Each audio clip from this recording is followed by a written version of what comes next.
मीठे बच्चे, हर एक के सिर पर अनेक जन्मों के विकर्मों का बोझा है। हिसाब किताब की भोगना है, जिसे योग बल से ही चुकता करना है।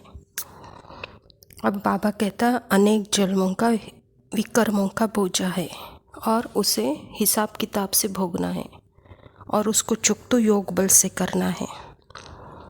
जब आत्माओं की जर्नी इस सृष्टि पर शुरुआत हुई तो आधा कल्प, जिसे स्वर्ग कहते हैं, राम राज्य कहते हैं, जन्नत कहते हैं, वहाँ सभी देह भान से परे आत्म भान में थे, क्योंकि आत्मा अपने आप में संपन्न संपूर्ण है, हर गुणों से, हर शक्तियों से, हर खजानों से।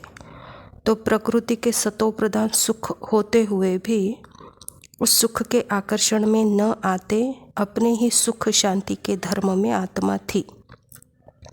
लेकिन जब आधा कल्प के बाद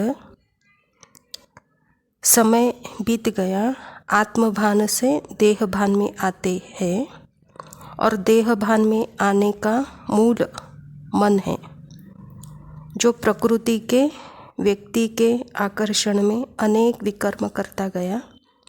उन आकर्षणों के संस्कार आज भी हमारे में हैं, जिससे मन एक मिनट भी शांत नहीं है और उस आकर्षण में, स्वार्थ में हमारे अनेक पाप कर्म हो गए हैं, उसके संस्कार भी हैं।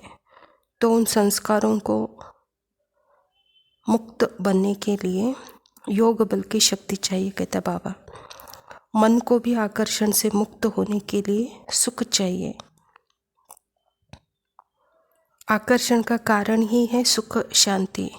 तो हमने आज तक मन ने व्यक्ति को जोड़ करके अल्पकाल का सुख पाने की कोशिश की, खाने के आकर्षण से सुख पाना चाहा, पहन करके सुख पाना चाहा, लेकिन फिर भी वह भटक रहा है, क्योंकि हमें मालूम नहीं कि मन का मालिक भी कोई है।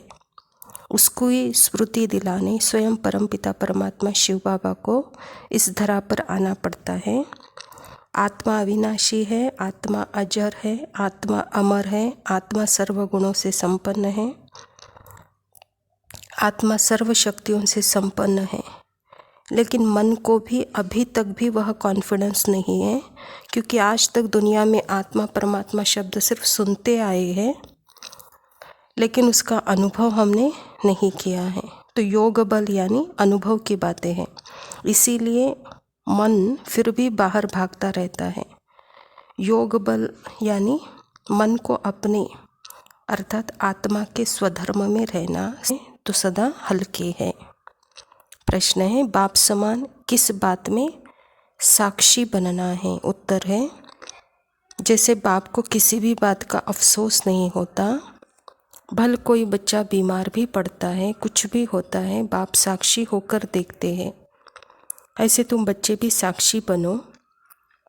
इस पुरानी दुनिया से ममत्व मिटा दो। हर एक का कर्म भोग अपना अपना है। आत्मा ने जो उल्टे कर्म किए हैं उसकी भोगना उसे भोगनी ही है, इसीलिए साक्षी होकर देखते रहो।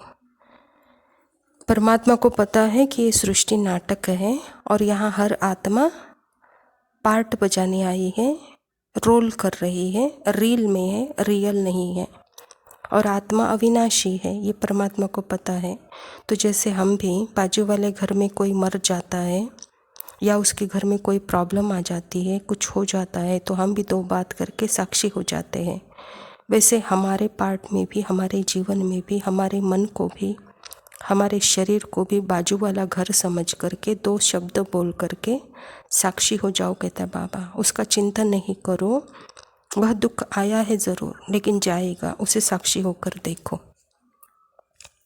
धारणा के लिए मुख्य सार है, सिर पर अनेक जन्मों के विकर्मों का बोझा उतारने के लिए सर्वशक्तिवान बाप की याद के बल में रहना है, बल लेना है। सर्व को सुख दे आशीर्वाद लेनी है, श्री श्री की श्रेष्ठ मत पर चल पूरा संन्यास करना है। इस कयामत के समय में सबसे बुद्धि योग तोड़ देना है, वरदान है। मास्टर नॉलेजफुल बन, 5000 वर्ष के जन्म पत्र को जानने वाले, स्वदर्शन चक्रधारी भव।